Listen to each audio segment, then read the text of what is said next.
الحمد لله رب العالمين والعاقبة للمتقين والصلاة والسلام على سيدنا ومولانا محمد أكرم الأولين والآخرين وعلى آله وأصحابه وأزواجه وذرياته أجمعين وعلينا معهم يا أرحم الراحمين.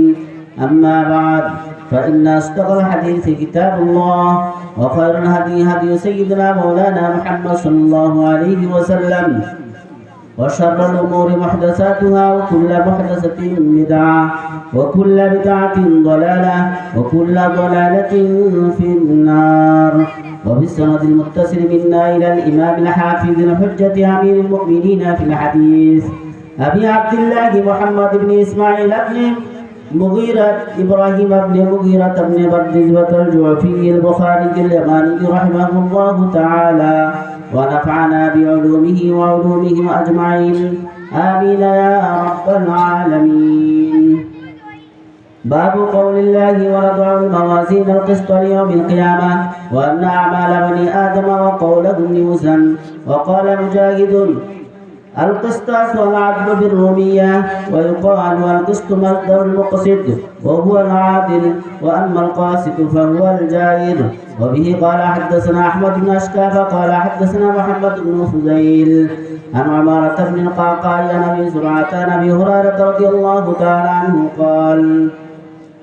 قال النبي صلى الله عليه وسلم كلمتان حبيبتان إلى الرحمن خفيفتان على اللسان ثقيلتان في الميزان سبحان الله وبحمده سبحان الله العظيم.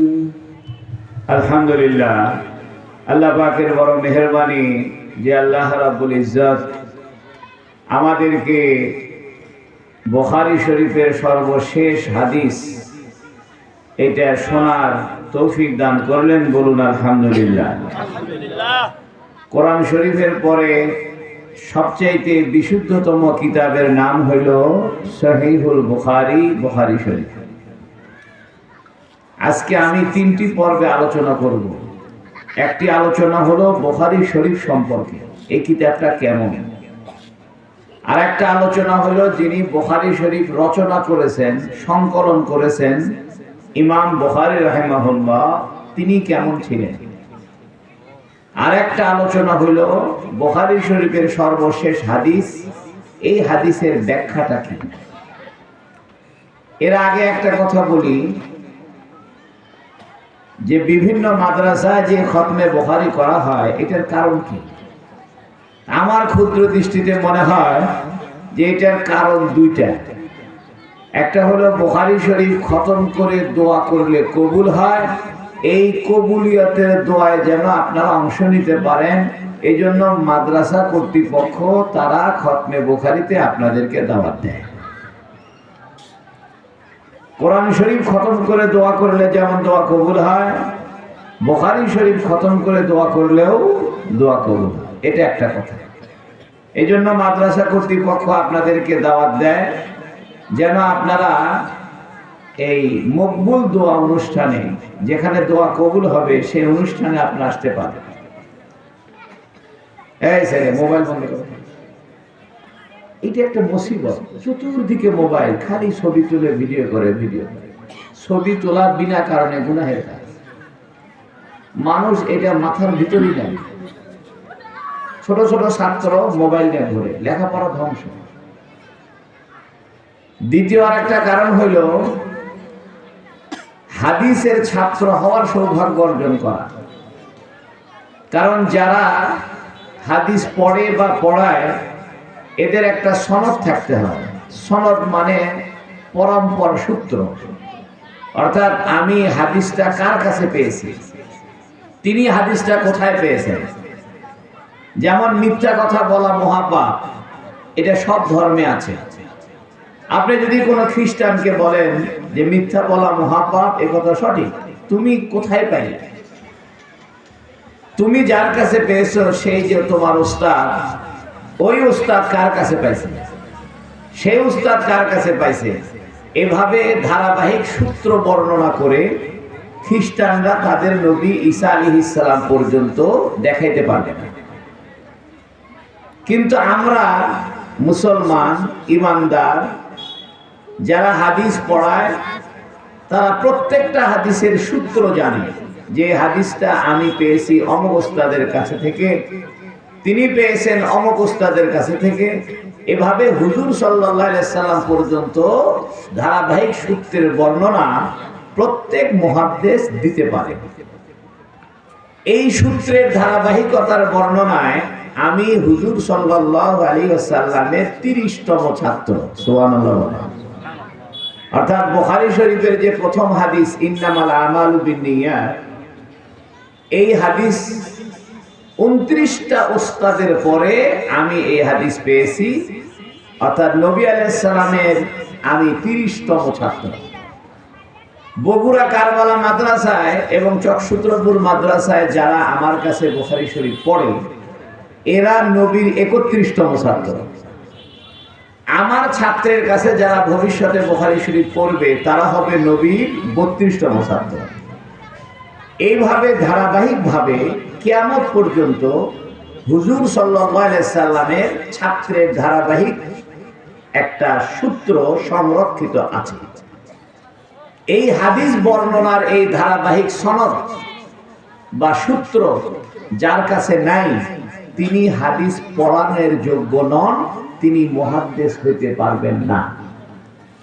এজন্য মাদ্রাসা কর্তৃপক্ষ আপনাদেরকে দাওয়াত দেয়, এটা একটা উদ্দেশ্য যেন একটা হাদিস হইলেও নবীর ধারাবাহিক সূত্র বর্ণনা করে ওই সূত্রের ধারাবাহিকতায় আমি হইলাম নবীর 30তম ছাত্র, আপনারা যেন একটা হাদিসের হইলেও 31তম ছাত্র হইতে পারেন। সুবহানাল্লাহ। এজন্য আপনারা নবীর 31তম ছাত্র হইতে রাজি আছেন ইনশাআল্লাহ? তাহলে এই সূত্রটা আমি বলে দিই, সনদ ধারাবাহিক পরম্পর সূত্র এটা বলে দিই। আমার নাম কাজী ফজলুল করিম। আমি বুখারী শরীফ পড়েছি আমার ওস্তাদ আল্লামা শাহ ইসহাক আল গাজী রাহিমাহুল্লাহর কাছে। তিনি হাদিস শিখেছেন হুসাইন আহমদ মাদানী রহমাতুল্লাহর কাছে। তিনি হাদিস শিখেছেন মাহমুদ হাসান দেওবন্দির কাছে। তিনি হাদিস শিখেছেন কাসেম নানতুবি এবং রশিদ আহমদ গঙ্গি রাহিমাহুল্লাহর কাছে। ওনারা দুজন বুখারী শরীফ শিখেছেন শাহ আব্দুল গনি মুজাদ্দিদির কাছে। তিনি বুখারী শরীফ শিখেছেন শাহ মুহাম্মদ ইসহাক দেহলভির কাছে। তিনি বুখারী শরীফ শিখেছেন শাহ আব্দুল আজিজ মুহাদ্দিস দেহলভির কাছে। তিনি হাদিস শিখেছেন তার পিতা শাহ ওলিউল্লাহ মুহাদ্দিস দেহলভির কাছে। তিনি হাদিস শিখেছেন আবু তাহের আল কুলদির কাছে। তিনি হাদিস শিখেছেন শেখ ইব্রাহিম বিন হাসান আল কুলদির কাছে। তিনি হাদিস শিখেছেন শেখ শফিউদ্দিন আহমদ আল কুশাশির কাছে। তিনি হাদিস শিখেছেন শেখ আহমদ বিন আলী আশ-শিন্নাবির কাছে। তিনি হাদিস শিখেছেন মুহাম্মদ বিন আহমদ আর রমালির কাছে। তিনি হাদিস শিখেছেন জাকারিয়া আল আনসারীর কাছে। তিনি হাদিস পেয়েছেন আহমদ বিন আলী আল আসকালানির কাছে। তিনি হাদিস পেয়েছেন ইব্রাহিম বিন আহমদ তানুকির কাছে। তিনি হাদিস পেয়েছেন আহমদ বিন আবি তালেব আল হাজ্জারের কাছে। তিনি হাদিস পেয়েছেন হুসাইন ইবনুল মুবারক আজ-জুবাইরির কাছে। তিনি হাদিস পেয়েছেন আবুল ওয়াক্ত আস-সিজজির কাছে। তিনি হাদিস পেয়েছেন আবুল হাসান আব্দুর রহমান আদ-দাউদির কাছে। তিনি হাদিস পেয়েছেন আব্দুল্লাহ বিন আহমদ আস-সারুসির কাছে। তিনি হাদিস পেয়েছেন মুহাম্মদ বিন ইউসুফ আল ফেরবারির কাছে। তিনি হাদিস পেয়েছেন ইমাম বুখারী রাহিমাহুল্লাহর কাছে। ইমাম বুখারী হাদিস পেয়েছেন আব্দুল্লাহ ইবনে জুবাইর আল হুমায়দির কাছে। তিনি হাদিস পেয়েছেন সুফিয়ান ইবনে উয়াইনার কাছে। তিনি হাদিস পেয়েছেন ইয়াহইয়া ইবনে সাঈদ আল আনসারীর কাছে। তিনি হাদিস পেয়েছেন মুহাম্মদ ইবনে ইব্রাহিম আত-তাইমির কাছে। তিনি হাদিস পেয়েছেন আলকামা বিন ওয়াক্কাস আল-লাইসির কাছে। তিনি হাদিস পেয়েছেন হযরত ওমর ইবনে খাত্তাব রাদিয়াল্লাহু আনহুর কাছে। হযরত ওমর হাদিস পেয়েছেন মুহাম্মাদুর রাসূলুল্লাহ সাল্লাল্লাহু আলাইহি ওয়াসাল্লাম। এই যে আমি নবীর 30তম ছাত্র, এই ছাত্রের ধারাবাহিক সূত্র আপনাদেরকে শুনেন। আপনারা যদি এখন বুখারী শরীফের এই শেষ হাদিস এটা আমার কাছে পড়েন, ব্যাখ্যাটা বুঝেন, আমল করেন, তাহলে আপনারা নবীর কততম ছাত্র হতে পারবেন? 31তম। আল্লাহ আপনাদেরকে কবুল করুন, বলেন আমিন। এখন আমি 3টা পর্বে কথা বলবো। একটা হলো বুখারী শরীফ যে জিনিসটা কি সংক্ষেপে, 2 নম্বরে ইমাম বুখারী উনি মানুষটা কেমন ছিলেন, 3 নম্বরে ওই বুখারী শরীফের শেষ হাদিসের ব্যাখ্যা। প্রথমে আসেন বুখারী শরীফের আলোচনা। বুখারী শরীফ 6 লক্ষ হাদিস থেকে নির্বাচন করে 7,000 হাদিস এই বুখারী শরীফে লেখা হয়েছে। 7,262টা হাদিস বুখারী শরীফে আছে। তবে বুখারী শরীফে একই হাদিস বারবার আসে। যদি যে হাদিসগুলো বারবার এসেছে ওগুলো বাদ দেওয়া হয়, তাহলে বুখারী শরীফের হাদিসের সংখ্যা হবে 4,000। এই বুখারী শরীফ ইমাম বুখারী রাহমাতুল্লাহ আলাইহি যখন এই বুখারী শরীফটা সংকলন করেন, রচনা করেন, তখন প্রত্যেকটা হাদিস লেখার আগে উনি গোসল করেছেন, 2 রাকাত নামাজ পড়েছেন এবং মদিনা শরীফে হুজুর সাল্লাল্লাহু আলাইহি সাল্লামের কবর মোবারকের পাশে বসে যখন নবীর কাছ থেকে সিগন্যাল পাইছে যে হ্যাঁ এটা আমার সহিহ হাদিস, তখন ইমাম বুখারী হাদিসটা লিখেছেন। সুবহানাল্লাহ। এই বুখারী শরীফ 6 লক্ষ হাদিস ইমাম বুখারীর মুখস্থ ছিল। কয় লক্ষ? সবগুলো হাদিস সহিহ। তার ভিতরে উনি শুধু নির্বাচন করে 7,262টা হাদিস আমাদের সামনে পেশ করেছেন। এর দ্বারা বোঝা যায় যে বুখারী শরীফের বাইরেও সহিহ হাদিস আছে। আমাদের দেশে একটা ভুল ধারণা আছে যে সিয়াসিত্তার বাইরে মনে হয় সহিহ হাদিস নাই। বুখারী, মুসলিম, তিরমিজি, আবু দাউদ, নাসাই, ইবনে মাজাহ, এই 6টা কিতাব হলো সহিহ সিহাহুস সিত্তা। সিহাসিত্তা আমরা বলি 6টা বিশুদ্ধ গ্রন্থ। এর অর্থ এই না যে এই 6 গ্রন্থের বাইরে আর সহিহ হাদিস নাই, বরং এই 6টা গ্রন্থ এটা বিখ্যাত হয়ে গেছে মানুষের কাছে। যেমন সব দেশেই রসমালাই পাওয়া যায়, ঠিক কিনা? কিন্তু দেখা গেল যে গোবিন্দগঞ্জের রসমালাই মানুষের কাছে বিখ্যাত হয়ে গেছে। দই সব দেশে আছে, বগুড়ার দইটা বিখ্যাত। চমচম সব দেশে আছে, টাঙ্গাইলের চমচম বিখ্যাত। হাদিস সহিহ অনেক আছে, কিন্তু সিয়াসিত্তার 6টা কিতাব এটা বিখ্যাত হয়ে গেছে, মানুষের মাঝে প্রসিদ্ধ হয়ে গেছে, মানুষ এটাকে গ্রহণ করেছে, মানুষ এটার পড়াপড়ি চালু করেছে। এই জন্য বলা হয় যে সিয়াসিত্তার 6টা বিশুদ্ধ কিতাব। তবে এই সিয়াসিত্তার বাইরেও কি আছে? সহিহ হাদিস আছে। যেমন সহিহ ইবনে খুজাইমা, সহিহ ইবনে মুসান্নাফ ইবনে আব্দুর রাজ্জাক, সহিহ মুস্তাদরাকে হাকিম, এই কিতাবগুলো সহিহ কিতাব। এই বুখারী শরীফ ইমাম বুখারী রাহমাতুল্লাহ আলাইহি 16 বছর ধরে লিখেছেন। প্রত্যেকটা হাদিস লেখার সময় নবী সাল্লাল্লাহু আলাইহি সাল্লামের কবরের কাছে বসে তারপরে লিখছেন। লেখার আগে গোসল করছেন, 2 রাকাত নামাজ পড়ছেন। ইমাম বুখারী নিজে এই কিতাবটা 16 বছর মানুষকে পড়াইছেন। 210 হিজরিতে এই কিতাব লেখা তিনি আরম্ভ করেছিলেন এবং 226 হিজরিতে এটা সমাপ্ত করেছেন। এরপরে আরো 16 বছরের মতো তিনি বেঁচে ছিলেন। এই বুখারী শরীফকে বলা হয় কোরআন শরীফের পরে সবচাইতে বিশুদ্ধ কিতাব।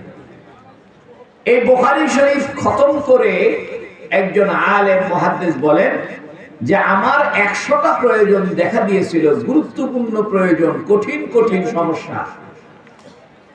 আমি বুখারী শরীফ 100 বার খতম করে 100টা দোয়া করেছি, 100টা দোয়াই আল্লাহ কবুল করেছেন। এই জন্য বুখারী শরীফ খতম করে দোয়া করলে দোয়া কবুল। এই বুখারী শরীফের ভিতরে 97টি অধ্যায় আছে, অর্থাৎ শিরোনাম, হেডিং। এটা আমি পরে বলতেছি। এই কিতাব সম্পর্কে মোটামুটি এতটুকু আপনাদের জানলেই হবে। আরেকটা কথা জানা দরকার, সেটা হলো বুখারী শরীফ আসলে গবেষকদের কিতাব। যারা হাদিস গবেষণা করতে চায়, হাদিস থেকে মাসলা বের করতে চায়, তাদের জন্য বুখারী শরীফ।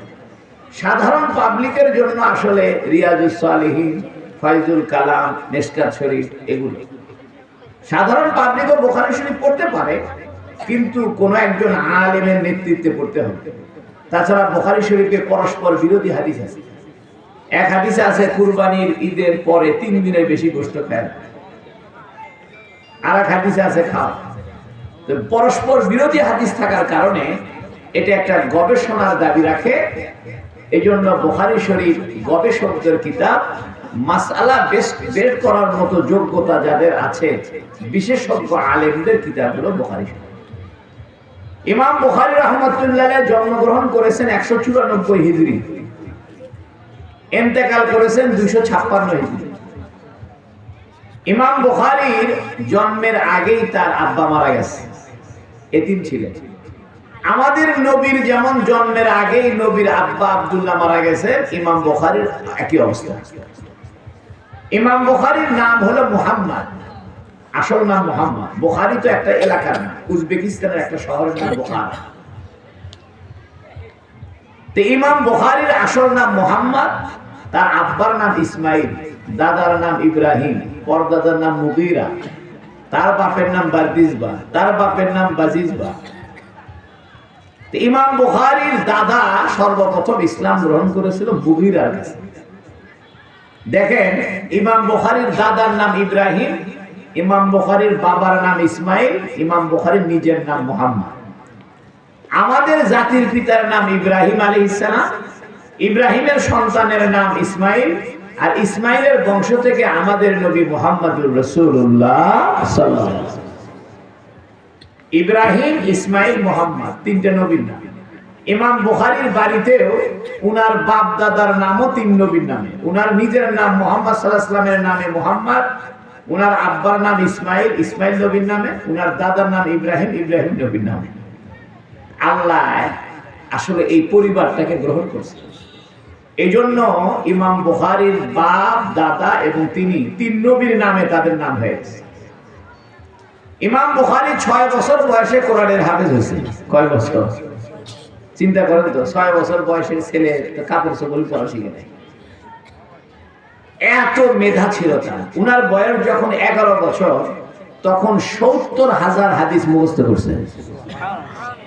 আমাদের দেশে তো 11 বছর বয়সে লেখাপড়া শুরু করে না। উনার বয়স যখন 12-13, তখন 1 লক্ষ হাদিস মুখস্থ করছে। ইমাম বুখারী রাহমাতুল্লাহ আলাইহি আমাদের ইমাম আবু হানিফা সাহেবের থেকে 114 বছরের ছোট। ভালো করে শুনেন। অনেকে বলে যে ইমাম আবু হানিফা সাহেব তো হাদিস জানে না, হাদিসের ইমাম হইল ইমাম বুখারী। এ কথা ভুল কথা। ইমাম বুখারীর জন্ম 194 হিজরি, আর ইমাম আবু হানিফা রাহমাতুল্লাহ আলাইহির জন্ম হলো 80 হিজরি, অর্থাৎ 114 বছর আগে ইমাম আবু হানিফা দুনিয়াতে আসছেন। তাহলে নবীজির যুগের 114 বছর কাছে ইমাম আবু হানিফা সাহেব। আর ইমাম বুখারী ইমাম আবু হানিফা সাহেবের চাইতে 114 বছরের ছোট। মানুষে মনে করে যে ইমাম আবু হানিফা রাহমাতুল্লাহ আলাইহি মনে হয় হাদিস জানে না। এ কথা ভুল। মুসনাদে ইমামে আজম ইমাম আবু হানিফার লিখিত হাদিসের কিতাব, বলা হয় সর্বপ্রথম হাদিস সংকলন যেটা করছেন কিতাব আকারে, এটা ইমাম আবু হানিফাই করছেন। তো ইমাম আবু হানিফা যদি ইমাম বুখারীর 114 বছরের বড় হয়, তাহলে নবীর তো কাছাকাছি ইমাম আবু হানিফা।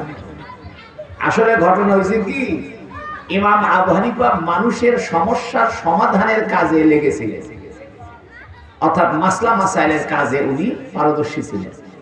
এই জন্য মানুষ উনাকে মাযহাবের ইমাম হিসেবে চিনে। ইমাম আবু হানিফা যে হাদিস জানে না তা নয়।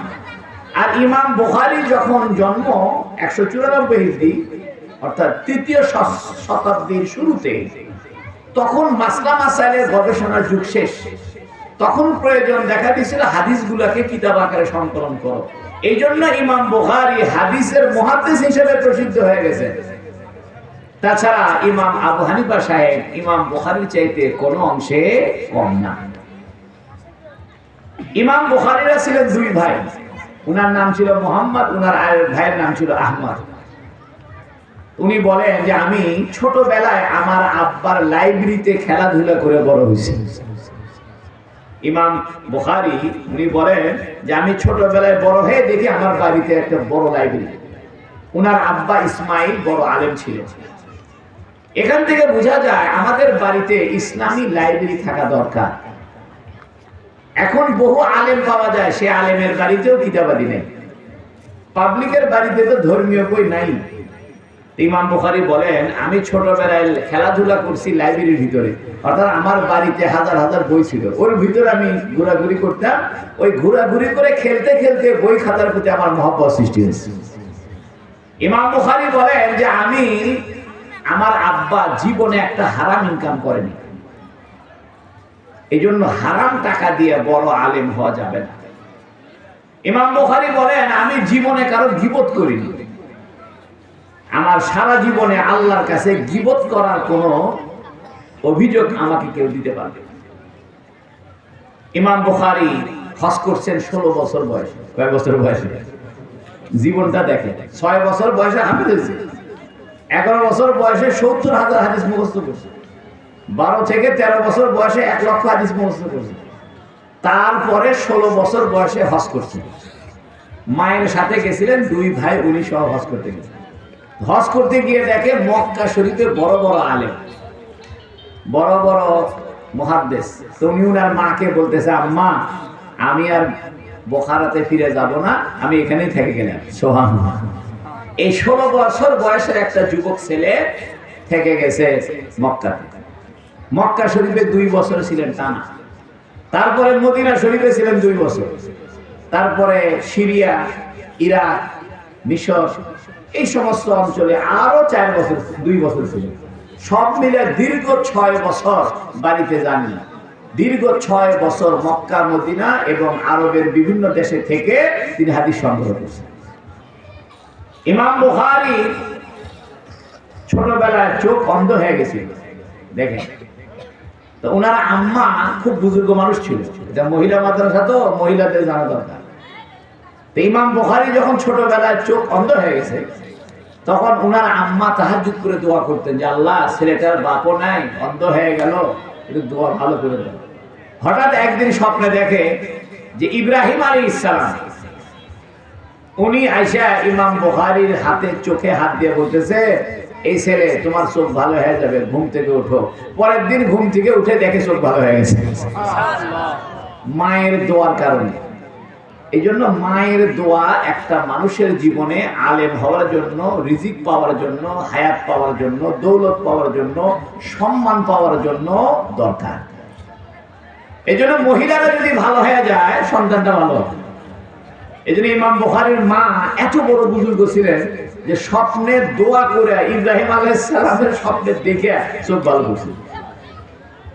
ইমাম বুখারী বলেন, আমার চোখ যে ভালো হয়েছে, আমি 18 বছর বয়সে মদিনা শরীফে চাঁদের আলোর নিচে বসে একটা কিতাব লিখছি। কোন আলো দেওয়ার দরকার হয়নি, চাঁদের আলোতে আমি পরিষ্কার দেখতে পাই। কাযায়া সাহাবা ওয়া তাবিঈন, এই কিতাবটা লিখছেন ইমাম বুখারী রাহমাতুল্লাহ আলাইহি। বলেন যে আমি আমার আব্বার যত টাকা পয়সা ছিল, আমার মা আমার পিছনে খরচ করছে। খরচ করতে করতে করতে করতে আমি গরিব হয়ে গেছিলাম, গাছের পাতা চাবায় খাইছি। তাই আমার একটা জামা ছিল, যে জামা যেদিন ধুয়ে দিতাম, তা পানি দিয়ে পরিষ্কার করতাম, ঘরের মধ্যে চুপচাপ বসে থাকতাম, জামা শুকাইতো, তারপরে জামা গায়ে দিয়ে যাইতাম। এত কষ্ট করছে। ইমাম বুখারী একদিন একজনের কাছে হাদিস সংগ্রহ করতে গেছে, খবর পাইছে যে অমুক গ্রামে একজনের কাছে নবীর একটা হাদিস আছে। বহু কষ্ট করে ওই গ্রামে ইমাম বুখারী পৌঁছেছে। যাওয়ার পরে দেখে ওই লোকটা বাড়িতে নেই। ইমাম বুখারী বাড়ির লোককে জিজ্ঞেস করছে, ভাই এই বাড়ির লোক কোথায়? ওনার কাছে নাকি নবীর একটা হাদিস আছে, হাদিসটা নেওয়ার জন্য আসছে। তো লোকজন বলতেছে উনি মাঠে গেছে, কাজে গেছে, উনি সন্ধ্যা পর্যন্ত বসে আছে বাড়িতে চুপচাপ। একটু পরে ওই লোকটা আসছে, যার কাছ থেকে তিনি হাদিসটা নিবেন। এসে দেখে উনি ওনার ঘোড়াকে ধরার জন্য একটা পাত্রের ভিতরে, খালি পাত্র, মাঝখানে কোনো বুট, ছোলা, চাউল কিছু নেই। ওই ঘোড়াকে ধরার জন্য খালি পাত্র নিয়ে ঘোড়াকে ডাকতেছে, আয় আয় আয় আয়। আমরা অনেক সময় মুরগি ধরার জন্য হাত মুঠ করি, এমন ভাব দেখায় যে হাতের মধ্যে চাউল আছে, দিয়ে মুরগিকে ডাকে, আয় আয় টিটি, আয় আয় টিটি। মুরগি কাছে একটা টক করে দেয়, এটা ধোঁকাবাজি। ইমাম বুখারী দেখতেছে যার কাছে হাদিস নিতে গেছে উনি ঘোড়া ধরার জন্য এরকম ধোঁকাবাজির আশ্রয় নিয়েছেন। উনি বলতেছে আপনার থেকে আমি হাদিস নিব না, আপনি ঘোড়ার সঙ্গে ধোঁকাবাজি করেন, আপনি আমার রসুলের নামেও ধোঁকাবাজি করতে পারেন। ইমাম বুখারী বলেন আমি এই হাদিসটা নেওয়ার জন্য এত পরিশ্রম করছি যে গরমের দিন ছিল, আমার প্রস্রাবের রাস্তা দিয়ে রক্ত আসা শুরু হয়েছে, তারপরেও আমি হাদিসটা তার থেকে গ্রহণ করিনি, কারণ লোকটা ঘোড়ার সঙ্গে ধোঁকাবাজি করতেছে, তাহলে ধোঁকাবাজি করার অভ্যাস লোকটার ভিতরে আছে, অতএব আমার নবীর নামেও সে ধোঁকাবাজি করতে পারে। এখান থেকে বুঝেন যে ইমাম বুখারী হাদিস কত যাচাই বাছাই করে নিয়েছেন। সামান্য দোষ পাইলে উনি হাদিস নিতে হবে, বলতো তুমি হবে না। মকরু কাজ করে, নাজায়েজ তো দূরে থাক, মাকরু কাজ করে, অপছন্দনীয় কাজ করে, এরকম লোকের থেকে উনি হাদিস নিতে চান। বলছে না, তোমার হাদিস নেওয়া যাবে না, তুমি মানুষ ভালো না। ইমাম বুখারী রাহমাতুল্লাহ আলাইহি ইন্তেকালের পরে ওনার কবরের থেকে খালি আতরের ঘ্রাণ বের হচ্ছিল। সুবহানাল্লাহ। ওনার বাড়ি উজবেকিস্তান। তখন মানুষ দলে দলে এসে ওনার কবরের মাটি নিয়ে যায়, আতর হিসেবে ব্যবহার করে। তখন গ্রামের মধ্যে একজন বড় আলেম ছিলেন, উনি চিন্তা করলেন এভাবে যদি ইমাম বুখারীর কবরের থেকে মাটি নিয়ে যায় মানুষ, 2 দিন পরে ওরস করবে, বেদাত করবে, সেজদা দিবে, সিন্নি দিবে, ঝামেলা হবে। এই জন্য উনি আল্লাহর কাছে দোয়া করছে, আল্লাহ ইমাম বুখারীর কবরের মাটির সুঘ্রাণ বন্ধ করে দেন। তারপরেও 40 দিন সুঘ্রাণ ছিল, 40 দিন পরে তার কবরের সুঘ্রাণ আল্লাহ বন্ধ করে দিয়েছে। আসলে নবী আলাইহিস সালাম সুগন্ধ, নবী আলাইহিস সালামের গায়ের ঘাম সুগন্ধ ছিল, নবীর থুতুগুলো সুগন্ধ ছিল। এই জন্য নবীর হাদিস যে পড়বে, নবীর সুন্নতের উপর যে আমল করবে, নবীকে যে ভালোবাসবে, দরুদ শরীফ পড়বে, তার শরীর থেকেও আল্লাহ সুগন্ধ বের করে দেবে। ইমাম বুখারী সারাটা জীবন হাদিসের পিছনে কাটায় দিয়েছে, 16টা বছর হাদিস সংগ্রহ করেছে, আবার 16 বছর ধরে এই হাদিস লিখছে, আবার 16 বছর ধরে হাদিস পড়াইছে। 3 16 48 বছর। কত? উনি হায়াত পাইছিলেন 63 বছর, 62 বছর 10 মাস, অর্থাৎ 62 বছরের মানুষ 48 বছর হাদিসের পিছনে শেষ করে দিয়েছে, আর ওইদিকে থাকলো 14 বছর, অর্থাৎ এই 14টা বছর তিনি ছিলেন সামাজিক। তো যাই হোক, এই ইমাম বুখারী রাহমাতুল্লাহ আলাইহি আমি আপনাদের সামনে 2 ধরনের আলোচনা শেষ করেছি। একটা হলো বুখারী শরীফের সম্পর্কে, যেখানে হাদিস কতগুলো আছে এবং এই বুখারী শরীফের কিভাবে লেখা হয়েছে। আর একটা আলোচনা করলাম ইমাম বুখারী মানুষটা কেমন ছিল, জন্ম কবে, বাড়ি কোথায়, বুজুর্গি কেমন ছিল, আল্লাহওয়ালা কেমন ছিল। এখন আসেন আমরা বুখারী শরীফের হাদিসটা পড়ি, পড়ে আপনারা নবীর কত নম্বর ছাত্র হইবেন বলেন না, কত নম্বর? 31। তাহলে মনোযোগ দিয়ে শোনেন। ইমাম বুখারী রাহমাতুল্লাহ আলাইহি তার গ্রন্থে, তার কিতাবে 97টি অধ্যায় সেটিং করছে। কয়টা অধ্যায়? 97, 97টা অধ্যায়। প্রত্যেকটা অধ্যায়ের নিচে আবার অসংখ্য অনুচ্ছেদ আছে, প্রায় 3000 অনুচ্ছেদ আছে। কয় হাজার? 3000 অনুচ্ছেদ। বাড়ির কাছের কথা। ইমাম বুখারী সর্বশেষ যে অধ্যায়টা কায়েম করেছে, এই অধ্যায়ের নাম হলো কিতাবুত তাওহীদ ওয়া রাদ্দু আলাল জাহমিয়া। একাত্মবাদকে প্রতিষ্ঠা করা এবং জাহমিয়া সম্প্রদায়কে বাতিল বলে ঘোষণা করা। জাহমিয়া সম্প্রদায় কারা? ইমাম বুখারীর যুগে এক ধরনের ভণ্ড ছিল, তারা বলতো যে আমাদের নামাজ রোজা এগুলো মাপার কোনো বুদ্ধি নাই। যেমন আমরা এশার নামাজ পড়ছি, এশার নামাজ কি দাঁড়িয়ে পারলে তুই মাপার বুদ্ধি আছে? কারণ নামাজ তো আর হাত দিয়ে ধরা যায় না। বা নামাজ পড়ছি, এটার কোনো চেহারাও নাই, এটার কোনো আকার আকৃতি নাই, লম্বা নাই, চওড়া নাই, চ্যাপ্টা নাই, গভীরতা নাই। এটা তো বায়বীয় জিনিস, বিমূর্ত জিনিস, এটা অস্তিত্বহীন জিনিস। এই জন্য ইমাম বুখারীর যুগে এক ধরনের ভণ্ড ছিল, তারা বলতো আমাদের নামাজ রোজা এগুলো মাপা যাবে না, কিয়ামতের দিন আল্লাহ এগুলো মাপবে না, মাপামাপি হবে না। এই জন্য ইমাম বুখারী রাহমাতুল্লাহ আলাইহি বুখারী শরীফের শেষ অধ্যায়ে তিনি একটা শিরোনাম নির্ধারণ করেছেন, কিতাবুত তাওহীদ, একত্ববাদের অধ্যায়, এবং জাহমিয়া ভ্রান্ত সম্প্রদায়ের ভ্রান্ত মতবাদ খণ্ডন। এই শিরোনামের অধীনে একটা অনুচ্ছেদ তিনি বর্ণনা করতেছেন। কি সেটা? বাবু কওলিল্লাহি ওয়া নাযাউল মাওয়াজিনাল কিসতা লিয়াউমিল কিয়ামাহ। অর্থাৎ আল্লাহ পাক কোরআনে বলছেন কিয়ামতের দিন আমি ন্যায়সঙ্গত দাঁড়িপাল্লা স্থাপন করব। সুবহানাল্লাহ। ইমাম বুখারীর একটা নিয়ম হলো, তিনি যখন কোনো হেডিং বানায়, কোনো শিরোনাম দেয়, এটা কোরআন শরীফের আয়াতকেই শিরোনাম বানায় দেয়। যদি কোরআন শরীফে আয়াত না থাকে তাহলে হাদিসকে শিরোনাম বানায়। হাদিসও যদি না পায় তাহলে সাহাবায়ে কেরামের কথার দ্বারা শিরোনাম নির্ধারণ করে। তো এখানে যেহেতু ইমাম বুখারী দাড়িপাল্লা যে আল্লাহ সওয়াব আর গুনাহ মাপবেন, মাপামাপি করবেন, এই বিষয়ে কোরআন শরীফের আয়াত আছে। এই জন্য তিনি ওই আয়াতটা দিয়ে এই শিরোনাম নির্ধারণ করছেন। কি সেটা? বাবু কওলিল্লাহ, আল্লাহর কথা, ওয়া নাযাউল মাওয়াজিনাল কিসতা। মাওয়াজিন মানে দাড়িপাল্লা সমূহ, মিজানের বহুবচন। মিজান মানে দাড়িপাল্লা, এর বহুবচন মাওয়াজিন। আর কিস্ত মানে হলো ইনসাফপূর্ণ, ন্যায়সঙ্গত। আল্লাহ বলছেন আমি ন্যায়সঙ্গত দাড়িপাল্লা স্থাপন করব কিয়ামতের দিনে। এর দ্বারা বোঝা গেল দাড়িপাল্লা আগে থেকেই আছে, খালি আল্লাহ সেটিং করবে। এরকম না যে দাড়িপাল্লা আল্লাহ কিয়ামতের দিন বানাবে, তা না।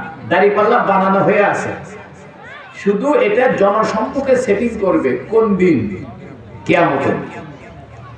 এখানে একটা কথা শুনেন, আল্লাহ বলতেছেন নাযাউ। নাযাউ মানে আমরা স্থাপন করব। এটা বহু বচনের শব্দ, জমামত কালেমের সিগা। বর্তমানে বাংলাদেশে কিছু ভণ্ড বের হয়েছে, তারা কোরআন শরীফের তরজমা করতে গিয়া বহু বচনের তরজমা করেছে আমরা। যেমন কোরআন শরীফে আছে ইন্না নাহানু নাযালনা যিকরা। নাহানু মানে আমরা। যদি বাংলা ভাষার অনুপাতে কোরআনের তরজমা করেন তাহলে অর্থ দাঁড়াবে আমরা কোরআন নাজিল করেছি, আমরাই কোরআন সংরক্ষণ করব। তাহলে আল্লাহ কয়জন হয়ে গেল? একাধিক হয়ে গেল। এই ভুলটা বর্তমানে কিছু মানুষ করতেছে।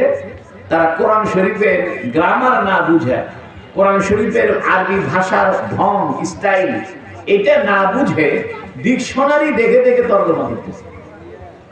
আরবি ভাষার একটা স্টাইল হলো বহুবচন শব্দ এটা সম্মানের জন্য ব্যবহার, বহুবচন শব্দ এটা গুরুত্ব বোঝানোর জন্য ব্যবহার। এই জন্য আল্লাহ কোরআন শরীফে যত জায়গায় নিজের কথা আলোচনা করেছেন সব জায়গায় বহুবচন ব্যবহার করেছেন। এর দ্বারা আল্লাহ অনেকগুলো হবে না, আল্লাহ একটাই থাকবে, তবে আল্লাহর সম্মান বোঝানোর জন্য বহুবচন ব্যবহার করছে। তাই আল্লাহ কোরআন শরীফে বলছে ওয়া নাযাউল মাওয়াজিনা, আমি দাড়িপাল্লা সমূহ স্থাপন করব কিয়ামতের দিন। এখন দাড়িপাল্লা কয়টা হবে? কারণ কোরআন শরীফে আছে মাওয়াজিন। মাওয়াজিন মিজান শব্দের বহুবচন। মিজান মানে একটা দাড়িপাল্লা, মাওয়াজিন মানে বহুগুলো দাড়িপাল্লা। এখন যদি আমরা বলি যে আরবি ভাষায় বহুবচন গুরুত্ব বোঝানোর জন্য বোঝায়, তাহলে দাড়িপাল্লা একটাই হবে, গুরুত্ব বুঝান যেহেতু একটাই হবে। আর যদি আমরা বলি না দাড়িপাল্লা এটা গুরুত্বের জন্য বহুবচন আসেনি, তাহলে দাড়িপাল্লা অনেকগুলো হবে। এই জন্য মুফাসসিরিনে কেরাম মতভেদ করেছে যে দাড়িপাল্লা একটা লাগাবে আল্লাহ নাকি জনপ্রতি একটা লাগাবে। অনেকে বলেছে প্রত্যেক মানুষের জন্য ভিন্ন ভিন্ন দাড়িপাল্লা হবে। অনেকে বলেছেন না সবার জন্য একটা দাড়িপাল্লা হবে, বিরাট দাড়িপাল্লা। অনেকে বলছেন যে প্রত্যেক আমলের জন্য ভিন্ন ভিন্ন দাড়িপাল্লা হবে। নামাজের জন্য ভিন্ন দাড়িপাল্লা, রোজার জন্য, হজের জন্য, যাকাতের জন্য, ভিন্ন ভিন্ন আমলের জন্য ভিন্ন ভিন্ন দাড়িপাল্লা। তবে এই সমস্ত কথাকে সামঞ্জস্য করা যায়, এক করা যায়। সেটা হলো দাড়িপাল্লা প্রথমে বিশাল দাড়িপাল্লা আগে সবার মাপ হয়ে যাবে প্রাথমিকভাবে, পরবর্তীতে ইন্ডিভিজুয়াল ভাবে ভিন্ন ভিন্ন ভাবে আলাদা আলাদা মাপ হবে, যাতে মানুষের বুঝে যে বড় দাড়িপাল্লায় সবাই একসাথে মাপ দিলেন, আমারটা আবার ভুল হলো কিনা, এটা যাতে ভুল না বোঝে এই জন্য আলাদা আলাদা করে পরে আবার মাপা হবে। তাই ইমাম বুখারী বলতেছেন যে কিয়ামতের দিন আল্লাহ ইনসাফপূর্ণ দাড়িপাল্লা স্থাপন করবেন। এটা হলো ইমাম বুখারীর শিরোনাম, হেডিং। এখন এই শিরোনামের ব্যাখ্যা দিচ্ছে। কি বলতেছে? ওয়া আন্না আমালা বানি আদামা, আদম সন্তানের কর্মসমূহ, আমলসমূহ, কাজসমূহ, ওয়া কওলাহুম, এবং আদম সন্তানের কথা, তুজানু, মাপা হবে। দুইটা জিনিস মাপা হবে। মানুষ যা কাজকর্ম করেছে এটা মাপা হবে, এবং মানুষ মুখ দিয়ে যে কথা বলেছে এটাও মাপা হবে। আচ্ছা আপনারা বলেন তো, কথা আর কাজ কি মাপার কোনো বুদ্ধি আছে? এই যে আমরা এতক্ষণ কথা বলতেছি, এটা কি কোনো দাড়ি পাল্লায় তোলার বুদ্ধি আছে? কোনো অসুবিধা নেই। বর্তমানে আমরা জ্বর মাপে কিনা, প্রেসার মাপে কিনা, ডায়াবেটিস মাপে, ঠান্ডা মাপে, গরম মাপে। তো মানুষ যদি ঠান্ডা মাপতে পারে, শীত মাপতে পারে, যে কত ডিগ্রি আজকে শীত, তা আল্লাহর জন্য কি মানুষের যে নামাজ রোজা আছে এগুলো মাপার ক্ষমতা আছে কি নাই? আছে। আচ্ছা এখানে একটা কথা হলো, আল্লাহ বলছেন আমি মানব সম্প্রদায়ের আদম সন্তানের কর্মসমূহ মাপব। ভালো করে শুনে, কর্মসমূহ মানে সব কাজ মাপবে, তাহলে সব কথা সেটাও মাপবে। ইমাম বুখারী এখানে আমলের বহু বচন আনছে আমাল, কথার বহু বচন আনতো আকওয়াল। এভাবে বলতো যে আন্না আমালা বানি আদম ওয়া আকওয়ালাহুম তুজানু। এখানে আকওয়াল বলেনি, বলছে শুধু কওল। ওখানে বললো আমাল, অর্থাৎ বনি আদমের কর্মসমূহ, সমস্ত কাজ। আর এখানে বলছে কথা সমূহ, তা বলতেছে না, বলতেছে কথা। ওখানে বললো কর্মসমূহ, এখানে বলতেছে কথা, একটা কথা। তো মুহাদ্দিসিনে কেরাম বলতেছেন আসলে কথার মধ্যে একটা কথা হলো মেইন কথা, আসল কথা। সেই আসল কথার নাম হলো লা ইলাহা ইল্লাল্লাহু মুহাম্মাদুর রাসূলুল্লাহ। এটা আসল কথা। এই জন্য কিয়ামতের দিন আল্লাহ দেখবে কারা কারা কলেমার কথা বলছে। যারা কলেমা পড়ছে তাদেরকে ডাক দিবে, আসো মাপ দিয়ে দাও, আমল নামা মাপো। আর যারা দুনিয়াতে কলেমা পড়েনি, কাফের ছিল, বলবে তোমাদের মাপামাপির দরকার নাই, ডাইরেক্ট জাহান্নামে চলে যাও। এই জন্য ইমাম বুখারী বলতেছে ওয়া আন্না আমালা বানি আদম ওয়া কওলাহুম, কওল এক বচন আনছে, কারণ কথার মধ্যে কথা, আসল কথা কয়টা? একটা। ওই একটা কথা কালেমা তাইয়্যিবা লা ইলাহা ইল্লাল্লাহ মুহাম্মাদুর রাসূলুল্লাহ, এই কথাটা যিনি বলবে তারই দাড়িপাল্লার সামনে যেতে হবে। আর যে এই কথা বলবে না, দাড়িপাল্লার সামনে তার যাওয়ার দরকার নেই, বিনা হিসেবে জাহান্নাম। এই জন্য ইমাম বুখারী বলতেছে ওয়া আন্না আমালা বানি আদম, আদম সন্তানের কর্মসমূহ, ওয়া কওলাহুম, এবং আদম সন্তানের কথা, ইউজানু, মাপা হবে। ছাত্রীরা বোঝো, এখানে ইউজানু পড়া যায়, তুজানু পড়া যায়, মুয়ান্নাস পড়া যায় কেন? কুল্লু জামিন ফি হুকমি তানিস। আরবি ভাষায় বহুবচন, এটা স্ত্রীলিঙ্গের উপকার দেয়। এই জন্য আমাল বহুবচন, এই জন্য তুজানু মুয়ান্নাস পড়া যায়। আর জাহেরান এটা মুয়ান্নাস নয়, এটা লফজান মুযাক্কার, এই জন্য এখানে ইউজানু পড়া। আচ্ছা মাঝখানে যে দুই লাইন কথা বললেন, আপনারা বুঝছেন কিছু? বুঝেন না? এটা বুঝবেন না। এটা বুঝার জন্য আরো 10-12 বছর পড়া লাগবে। এজন্য কেউ যদি মনে করে যে আমি গাইবান্ধা থেকে বাংলা বুখারী শরীফ কিনে নিয়ে এসে মৌলবি হয়ে যাব, জীবনে হবে না। কোন ইংরেজি শিক্ষিত লোক যদি মনে করে যে আমি বাংলা দিয়ে একটা বুখারী শরীফ কিনে এনে পড়ে বড় আলেম হব, জীবনে হবে না। a square plus b square is equal to ab whole square, আছে না সূত্র? এই বীজগণিতের সূত্র যে না জানে, সে কি বীজগণিত অঙ্ক করতে পারবে? আগে সূত্র জানতে হবে, তারপরে অঙ্ক। এজন্য বুখারী শরীফ পড়ার জন্য, বুঝার জন্য 12 বছর আগে সূত্র পড়া লাগবে, তারপরে আপনি বুঝবেন বুখারী শরীফের রহস্য। এজন্য ইমাম বুখারী বলতেছে ওয়াকালা মুজাহিদুন আল কিসতাসু আল কুসতাসু, দুই ভাবে পড়া যায়, কিসতাসও পড়া যায়, কুসতাসও পড়া যায়। আল আদলু বির রুমিয়া, এটা রুমি ভাষায় এর অর্থ হলো ইনসাফ। কি বুঝাতে চাইতেছে? আপনাদের কিন্তু ভালো লাগবে না, এটা ওয়াজ মাহফিল না। আপনারা চিন্তা করুন হুজুর এগুলো কি করে? এটা একটা ক্লাস। আমরা মাদ্রাসায় ছাত্রদেরকে যেভাবে হাদিস পড়াই হুবহু ওইভাবে আপনাদেরকে পড়াচ্ছি। তাও কিছু কথা বাদ দিচ্ছি যেগুলো আপনাদের বুঝে ধরবে না। যেগুলো বোঝার জন্য 12 বছর সূত্র মুখস্থ করা লাগবে, সেগুলো বাদ দিচ্ছি। এই জন্য যদি 31 নম্বর ছাত্র হতে চান, কয় নম্বর ছাত্র? কার ছাত্র? হুজুর সাল্লাল্লাহু আলাইহি ওয়াসাল্লাম। তাহলে এই কথাগুলো মাথার মধ্যে ঢুকাইতে হবে। এখন ঢুকান। কোরআন শরীফে আয়াতের মধ্যে আছে ওয়ানাজাউল মাওয়াজিনাল কিসতা। কিস শব্দটা কোরআন শরীফে ব্যবহার হয়েছে। এখন এই কিস্তের অর্থ কি? এই অর্থটা বর্ণনা করার জন্য ইমাম বুখারী বলতেছেন, আল্লামা মুজাহিদ বলেছেন কিস্ত শব্দের অর্থ ইনসাফ রোমীয় ভাষায়। এখান থেকে দুইটা কথা বুঝেন। একটা কথা হলো ইমাম বুখারী তো নিজেই বড় পণ্ডিত, বড় আলেম, উনি আবার কোরআনের ব্যাখ্যা বোঝানোর জন্য মুজাহিদের রেফারেন্স দিতেছে কেন? মুজাহিদ বড় একজন তাবেঈ, তিনি মুফাসসির, বড় মুফাসসির। ইমাম বুখারী বুঝাইতে চায় যে আমি বড় আলেম হলেও আমার নিজের বক্তব্য দিব না, পূর্ববর্তী আলেমদের বক্তব্য দিয়েই আমি আমার বক্তব্যকে মজবুত করব। এজন্য আপনি যদি বড় আলেম হতে চান, পূর্ববর্তী আলেমরা কি বলে গেছে সেটা জানতে হবে। একজন বড় ডাক্তার হয়েছে, সে আগেকার ডাক্তাররা কি গবেষণা করে গেছে সেটা জানতে হবে। একজন ইঞ্জিনিয়ার হয়েছে, সে ইঞ্জিনিয়ার আগের যুগের ইঞ্জিনিয়ারদের কোনো খবর জানে না, সে নিজে নিজে ইঞ্জিনিয়ার সাজছে, তাহলে ধ্বংস হবে।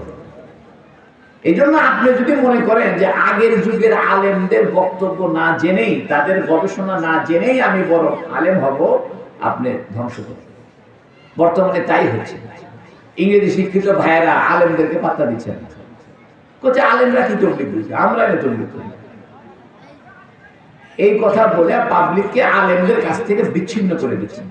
মনে রাখবেন, যে সমাজে, যে দেশে মানুষ আলেম থেকে বিচ্ছিন্ন হয়ে যাবে, আলেমদের প্রতি খারাপ ধারণা রাখবে, আলেমদের সঙ্গে খারাপ ব্যবহার করবে, আলেমদেরকে কর্মচারী মনে করবে, আলেমদেরকে চাকর মনে করবে, ইমামদেরকে মনে করবে আমার চাকর, আমার কর্মচারী, আমার বেতন খায়, ওই দেশে ইসলাম থাকবে না। তার প্রমাণ হলো উজবেকিস্তান। উজবেকিস্তানে ইমাম বুখারীর বাড়ি, সেখানে বর্তমানে দাড়ি রাখতে হলে সরকারের কাছ থেকে অনুমতি নিতে হয়। অথচ ইমাম বুখারী বেঁচে থাকতে 10,000 ছাত্র লেখাপড়া করত। ইমাম বুখারীর যে বাড়ি, উনার যে মসজিদ, বুখারাতে বিশাল জায়গা, উনার কবরের পাশে হাজার হাজার ছাত্র, আরব দেশ থেকে ছাত্র আসতো উজবেকিস্তানে। রাজনৈতিক পট পরিবর্তনের কারণে, মানুষ আলেমদের থেকে দূরে চলে যাওয়ার কারণে, নিজেরা গবেষক সাজার কারণে ওই উজবেকিস্তান ধ্বংস, সোভিয়েত ইউনিয়ন দখল করে, সমাজতন্ত্র কায়েম করে, দাড়ি রাখাও সরকারের অনুমতি ছাড়া কেউ পারে না। এজন্য বন্ধুরা আমার, খবরদার, ইসলামের কোন কাজ আলেমদের মতামতের বাইরে যা করবেন। আপনি বিল্ডিং বানাইতেছেন, আপনি ইঞ্জিনিয়ার পরামর্শে বানাবেন না। আপনি অসুস্থ হয়েছেন, ডাক্তারের পরামর্শে ওষুধ খাবেন না।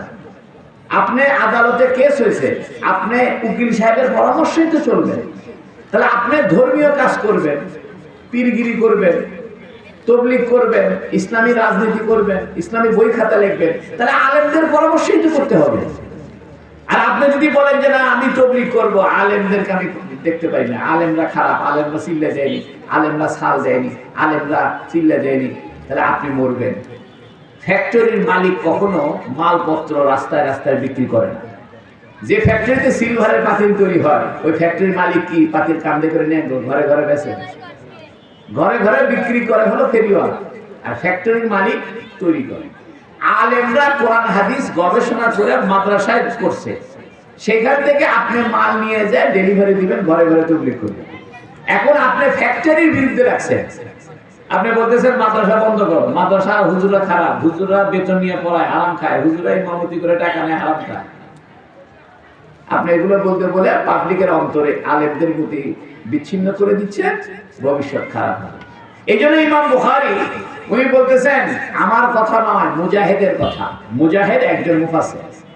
উনি বলতেছেন যে আল্লামা মুজাহিদ বলছেন কিসা শব্দটা ন্যায় পরায়ণতা বোঝায় রোমি ভাষা, ইতালীয় ভাষা। ইতালীয় ভাষা হলো রোম দেশের ভাষা। তাহলে বোঝা গেল কোরআন শরীফে বিদেশি ভাষা আছে। এই জন্য পাকিস্তানিরা যে আমাদের বাংলা ভাষার বিরোধিতা করছে, এটা চরম ভুল কাম করছে। সমস্ত ভাষা বানাইছে কে? আল্লাহ যে ভাষায় নবী পাঠায়, সেই নবীর উপরে সেই ভাষায় কিতাব পাঠায়। বাংলাদেশে যদি আল্লাহ নবী পাঠাইতো ওই নবীর ভাষা বাংলাই হতো। মুহাম্মদ সাল্লাল্লাহু আলাইহি ওয়াসাল্লামকে যদি আল্লাহ বাংলাদেশে পাঠাইতো তাহলে কোরআন শরীফ বাংলাতেই হতো। এই জন্য প্রত্যেক ভাষার স্রষ্টাকে আল্লাহ। এই জন্য কোরআন শরীফে আল্লাহ বিদেশি ভাষা ঢুকায় দিয়েছে। যেমন ইব্রাহিম, এটা আরবি শব্দ না, এটা হিব্রু শব্দ। ইসমাইল, এটা হিব্রু ভাষার শব্দ। যেমন কিস, এটা রোমি ভাষার শব্দ, ইতালি ভাষার শব্দ। এই জন্য ইমাম বুখারী বলতেছে, আমি যে কোরআন শরীফের আয়াত দিয়ে হেডিংটা বানাইলাম, ওই আয়াতের মধ্যে যে কিস শব্দ আছে, ওই কিস শব্দটা আরবি নয়, এটা রোম দেশের ভাষা। ওয়াইকাল ওয়াল কিস্তু মাসদারুল মুকসিদ। ইমাম বুখারী বলতেছেন যে কিস এর শব্দটা কি? বলতে এই শব্দটা মূল ধাতু, এটা মুকসেতের মাসদার। মুকসেত ইসমে ফাইলের সিগা বাবে ইফাল। তা মুকসেত যদি ইসমে ফাইল হয় তাহলে তার মাসদার হবে ইকসাস। তাহলে বলা দরকার ছিল আল ইকসাতু মাসদারুল মুকসেত, তা না বলে বলতেছে আল কিস্তু মাসদারুল মুকসেত। তো কিস্তু মুকসেতের মাসদার হয় না, মুকসেতের মাসদার হলো ইকসাস। তো বলতেছে যে না, এটা মাসদারু মাসদারিহি, অর্থাৎ মুকসেতের মাসদার ইকসাস আর ইকসাতের মাসদার হলো কিস্ত, অর্থাৎ এই আসল মাসদার, মূল ধাতু। কিছু বুঝলেন আপনারা? কিছু বুঝছেন? কিছুই বুঝলেন? এর মানে ওইটাই। বুখারী শরীফ বুঝতে চাইলে 12 বছর আগে ডায়াল খেয়ে পড়তে হবে। এর মধ্যে বহু ব্যাপার আছে। এই যে আমি 2-3 লাইন বললাম, মুকসেতের মাসদার ইকসাত, ইকসাতের মাসদার কিস্ত, এটা মাদ্দা, এগুলো বুঝতে আপনার বহু সময় যাবে। এই জন্য সারা জীবন বাংলাদেশ বুখারী পড়লে কোনোদিন মুহাদ্দিস হবেন না, কোনোদিন আলেম হবেন না। আপনি একটা নলেজ পাচ্ছেন যে হ্যাঁ এই জিনিসটা পাওয়া গেছে, কিন্তু এটার ভিতরে ডুব দিতে পারবেন না। ডুব দিতে চাইলে আপনাকে 12টা জ্ঞান অর্জন করতে হবে। কয়টা? ইলমুল লুগা, ইলমুল ইশতিকাক, ইলমুল মাআনি, ইলমুল বদি, ইলমুল বয়ান, ইলমুল ইশতিকাক, ইলমুল লুগা, তারপরে ইলমুল মানতিক, তারপরে আপনার ইলমুল মুহাসাবা, মুহাসাবা, ইলমুল নাহু, ইলমুল সরফ। এই 12টা ইলম যদি না জানেন আপনি কোরআন হাদিসের তার পাবেন না। এই জন্য ছাত্রীরা বোঝো, তোমাদের প্রশ্ন হতে পারে যে মুকসেতের মাসদার তো ইকসাস, কিস্ত মাসদার না। বলতে কিস্ত হলো ইকসাতের মাদ্দা, ইকসাতের কি মাদ্দা। ওয়াহুয়াল আদিল, এটা হলো ন্যায়পরায়ণের অর্থ দিবে যদি ইকসাত হয় বা বিফাল থেকে আসে। ওয়া আম্মাল কাসিদু ফাহুয়াল জায়েদ, আর কাসিদ যদি হয় ইসমে ফাইলের থেকে যদি সলাসি মুজাররাদ থেকে হয় তাহলে এর অর্থ হবে জুলুম। আপনি একটা কথা বুঝেন, আরবি ভাষার একটা শব্দের নাম হলো কিস্ত। এই কিস্তের দুইটা অর্থ, একটা অর্থ হলো ইনসাফ, একটা অর্থ হলো জুলুম। আশ্চর্য কথা, একই শব্দের দুই অর্থ, জুলুমও হয় ইনসাফও হয়। বলতেছে আরবি ভাষার শব্দগুলো দুই ভাগে বিভক্ত, 4 বর্ণমালা বিশিষ্ট শব্দ অথবা 3 বর্ণমালা বিশিষ্ট শব্দ। 3 বর্ণমালা শব্দকে বলে সুলাসি, আর 4 বর্ণমালা শব্দকে বলে রুবাই। তো যদি কোন শব্দ অর্থাৎ কিস শব্দটা যদি 4 বর্ণমালা বিশিষ্ট শব্দের অন্তর্ভুক্ত হয় তাহলে এর অর্থ হবে ইনসাফ, ন্যায়পরায়ণ। আর যদি কিস্ত এটা 3 বর্ণমালা বিশিষ্ট শব্দের অন্তর্ভুক্ত হয় তাহলে এর অর্থ হবে জুলুম। এটা আরবিতে বলে কাসরাতুল মাআনি তাদুল্লু আলা কাসরাতিল মাবানি, অর্থাৎ অক্ষর বেশি হলে অর্থ বেশি হয়, বর্ণমালা বেশি হলে অর্থ বেশি হয়। তাহলে মুকসেত এটা যদি 4 বর্ণমালা হয় তাহলে এটা ইনসাফ, আর 3 বর্ণমালা হলে এটা জুলুম। কারণ আল্লাহ জুলুম পছন্দ করে না, এই জন্য জুলুমকে দিছে 3 বর্ণমালা, আর ইনসাফ পছন্দ করে, এই জন্য ইনসাফের মূল মাত্রা ইকসাতকে দিছে 4 বর্ণমালা। এতক্ষণ আমি যে আলোচনা করলাম এটা বুখারী শরীফে হেডিং ছিল, হাদিস এখন আরম্ভ হয়। এতক্ষণ যা বললাম সংক্ষেপে এটা হলো ইমাম বুখারী সাহেবের বুখারী শরীফের সর্বশেষ হাদিসের হেডিং। এই হেডিংটাই এত বড়। এখন হাদিস কি বলতেছে? অবিহি ক্বালা হাদাসানা আহমদ ইবনে আশকাব অথবা ইশকাব, দুই ভাবে পড়া যায়। ইমাম বুখারীর ওস্তাদের নাম হলো আহমদ বিন আশকাব। ইনি ইমাম বুখারীর শেষ যুগের ওস্তাদ। এইজন্য ইমাম বুখারী করছে কি, বুখারী শরীফের শেষের হাদিসে শেষ যুগের হুজুরের হাদিস দিয়ে শেষ করছে। সুবহানাল্লাহ। মানে উনি বুঝা পারছে আমার কিতাব এখন শেষ হয়ে যাবে, অতএব আমার শেষ যুগের বুড়া বয়সের হুজুরের হাদিস দিয়ে আমি শেষ করতেছি। ইমাম বুখারীর উস্তাদের নাম আহমদ বিন আশকার। قال حدثنا محمد بن فضيل। ইমাম বুখারীর দ্বিতীয় উস্তাদের নাম হলো মুহাম্মদ বিন ফুজাইল।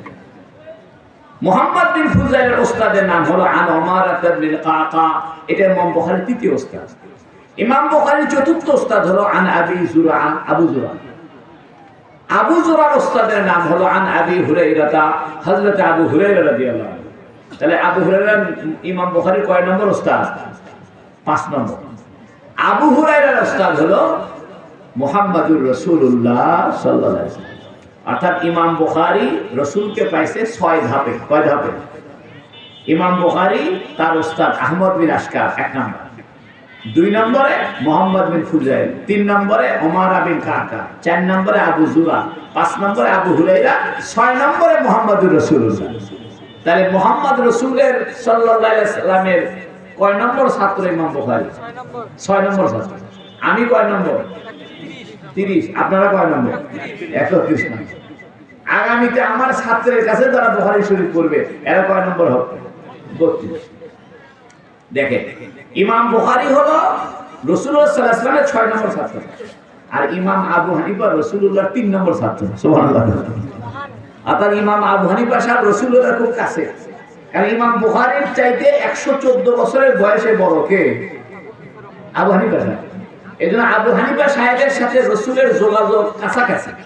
ইমাম বুখারীর যোগাযোগ রাসূলের থেকে আবু হানিফার চাইতে দূরে। তার কার দাম বেশি? ইমাম বুখারীর দাম বেশি না ইমাম আবু হানিফার দাম বেশি? আবু হানিফার দাম বেশি। বয়সও বড়, এলমও বড়, নবীর কাছে লোক।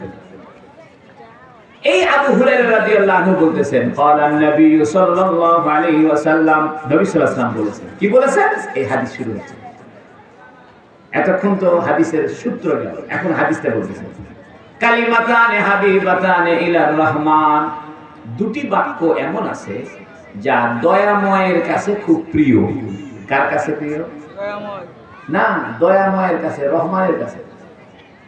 নবী তো বলতেই পারতো কালিমাতানে হাবিবাতানে ইলাল্লাহ, তা বলেনি। বলছে কালিমাতানে হাবিবাতানে ইলার রহমান। রহমান মানে দয়ালু। যেহেতু হাদিসের মধ্যে দয়ার কথাবার্তা আসতেছে, এই জন্য নবী আল্লাহর নাম না নিয়ে রহমানের নাম দিয়েছেন। মনে করেন যদি আপনি আল্লাহর কাছে রিজিক চান তাহলে বলবেন ইয়া রাজ্জাক, রিজিক দাও। যদি মাফ চান তাহলে ইয়া গফফার, মাফ করে দাও। যদি তওবা করেন ইয়া তাওয়াব। যদি ইজ্জত চান ইয়া মুইজ্জু। যদি দোষ গোপন রাখতে চান ইয়া সাত্তারু। আল্লাহর কয় নাম আছে? 99 নাম। আল্লাহর 99 নামের 99 অর্থ।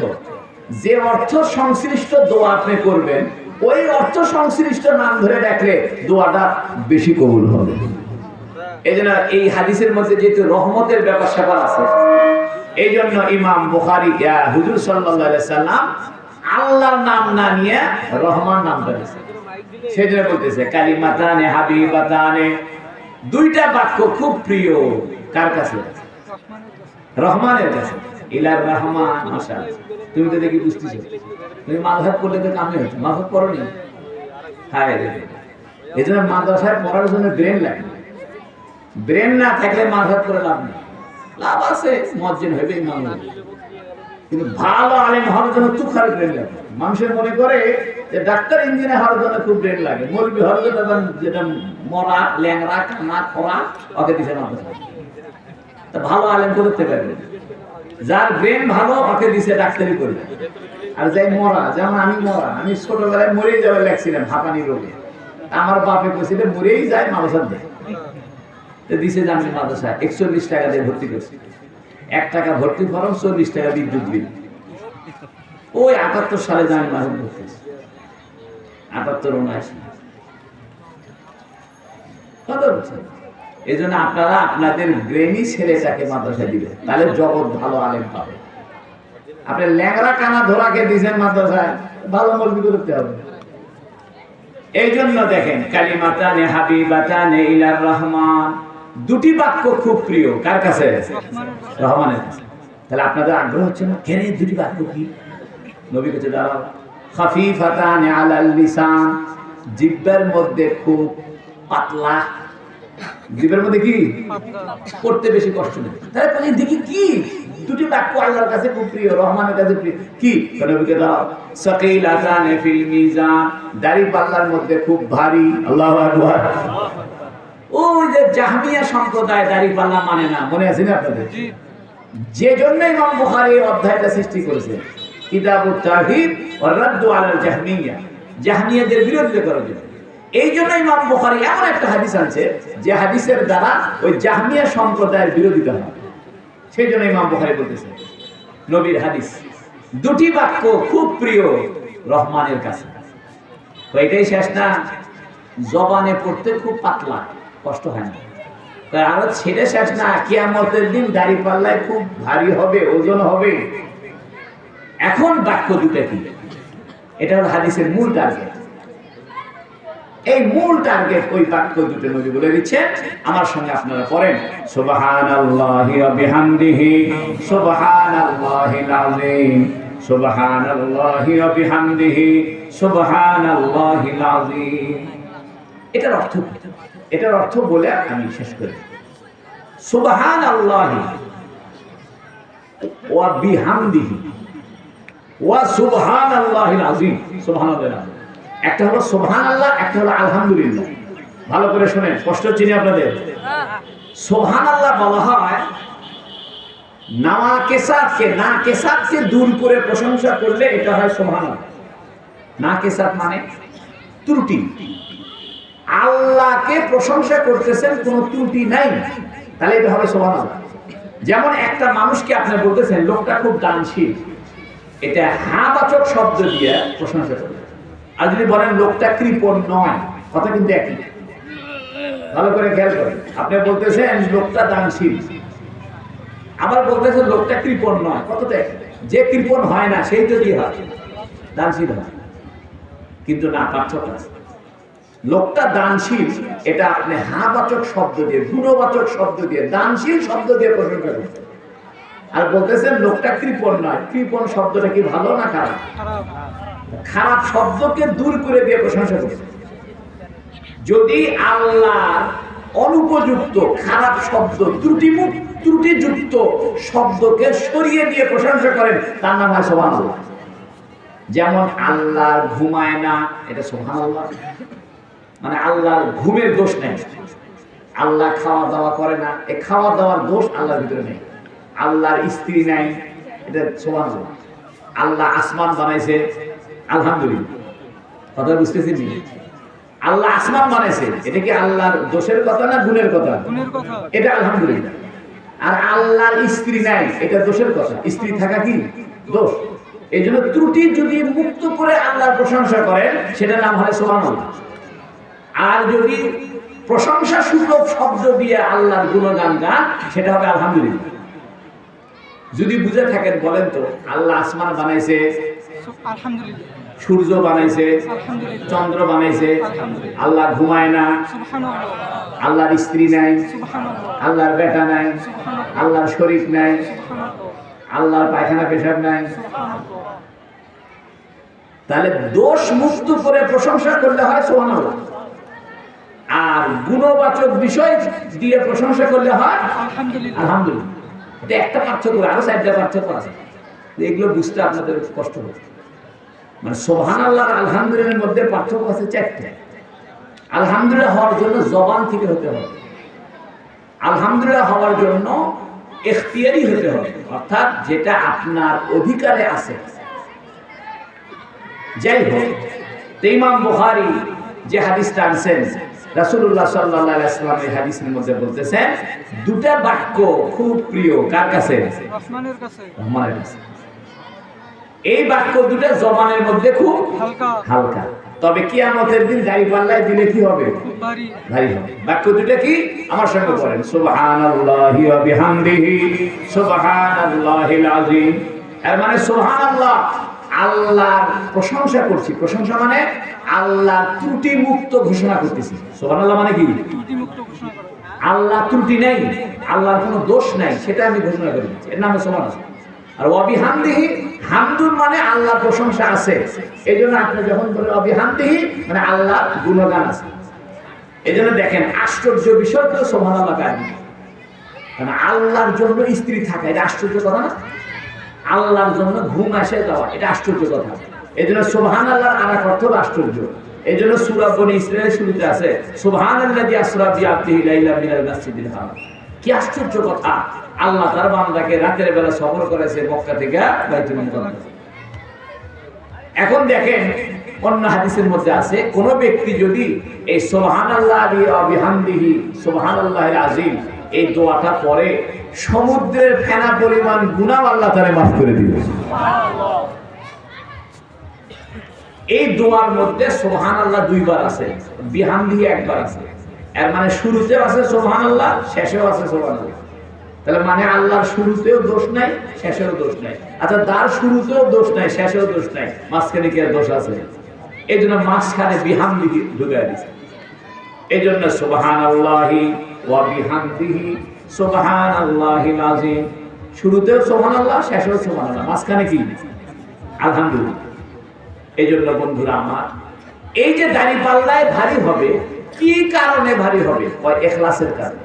যার নিয়ত যত বিশুদ্ধ, যার নিয়ত যত শুদ্ধ, কিয়ামতের দিন তার আমল তত বেশি ভারী হবে। আর সুবহানাল্লাহি ওয়া বিহামদিহি সুবহানাল্লাহিল আযীম এটা জিবের মধ্যে পড়তে খুব একটা কষ্ট নাই, হালকা।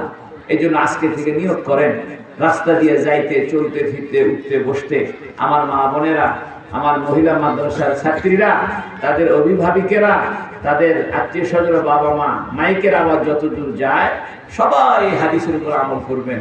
সকাল বিকাল কমাস কম 100 বার করবেন সুবহানাল্লাহি ওয়া বিহামদিহি সুবহানাল্লাহিল আযীম। পড়েন সুবহানাল্লাহি ওয়া বিহামদিহি সুবহানাল্লাহিল আযীম সুবহানাল্লাহি ওয়া বিহামদিহি সুবহানাল্লাহিল আযীম। আল্লাহ আমাদের সবাইকে এই বুখারী শরীফের এই শেষ হাদিসের ছাত্র হিসেবে কবুল করেন, বলেন আমিন। আপনি কয় নম্বর ছাত্র হলেন বলেন তো? হাদিসটা বর্ণনা করছে কে? ইমাম বুখারী রাহমাতুল্লাহ। কোন সাহাবী? আবু হুরায়রা। হাদিসটা বলছে কি? দুইটা বাক্য রহমানের কাছে খুব প্রিয়, জবানের মধ্যে খুব হালকা, কিয়ামতের দিন দাঁড়িপাল্লায় খুব ভারী। শব্দ দুটো কি? সুবহানাল্লাহি ওয়া বিহামদিহি সুবহানাল্লাহিল আযীম। এই একটা হাদিস শিখলেন, এই হাদিসটা যদি মনে রাখতে পারেন, আমল করতে পারেন, তাহলে কিয়ামতের দিন নবীকে বলতে পারবেন, ইয়া রাসূলুল্লাহ, আমাদের গ্রামে একটা মহিলা মাদ্রাসা ছিল, মধুপুর মাদ্রাসা ছিল, ওই মাদ্রাসায় বুখারী শরীফের শেষ হাদিসের ছাত্র হয়েছিলাম। ইয়া রাসূলুল্লাহ, আমি আপনার 31 নম্বর ছাত্র হয়েছি, দয়া করে আমারে এক গ্লাস হাউজে কাউসারের পানি দিয়ে আমারে জান্নাতে ঢুকায় দেন। সবাই দোয়া করেন, আল্লাহুম্মা সাল্লি আলা মুহাম্মাদিন ওয়া আলা আলি মুহাম্মাদ কামা সাল্লাইতা আলা ইব্রাহিম ওয়া আলা আলি ইব্রাহিম ইন্নাকা হামিদুম মাজিদ। আল্লাহুম্মা বারিক আলা মুহাম্মাদিন ওয়া আলা আলি মুহাম্মাদ। শুনেন, এই দোয়া হলো বুখারী শরীফ খতম করার দোয়া, আখেরি মোনাজাত কিন্তু না। আপনারা আবার মনে করেন না যে হুজুরের বুখারী শরীফ শেষ, মাহফিল শেষ। বড় বড় বক্তা আসছেন, ঢাকা থেকে আসছেন, একসঙ্গে দেখা হয়েছে, বহুত বড় আলেম, বহুত বড় বক্তা, বহুত বড় ওয়াইজ, কথা বলছেন। এক দাওরা হাদিস মাদ্রাসার মুহাদ্দিস সাহেব উনি আছেন, আরো বক্তা আছেন। আপনারা কেউ যাবেন? মোনাজাতের পরে চলে যাবেন নাকি? জোরে বলেন, যাবেন না বসবেন? সবাই থাকবেন, দোয়া করেন, আল্লাহুম্মা আমিন। اللهم أنت السلام ومنك السلام تباركت يا ذا الجلال والإكرام لا إله إلا الله وحده لا شريك له له الملك وله الحمد وهو على كل شيء قدير. আয় আল্লাহ, 6000 কিলোমিটার দূর থেকে মদিনা শরীফের রাসূলুল্লাহ সাল্লাল্লাহু আলাইহি ওয়াসাল্লামের একটা হাদিস আমরা জেনেছি, কালিমাতানি হাবিবাতানি ইলার রহমান খফিফাতানি আলাল লিসান সাকিলাতানি ফিল মিজান সুবহানাল্লাহি ওয়া বিহামদিহি সুবহানাল্লাহিল আযীম। আয় আল্লাহ, এই হাদিসের উসিলায় আপনার নবীর ছাত্র হিসেবে আমাদেরকে কবুল করে নেন।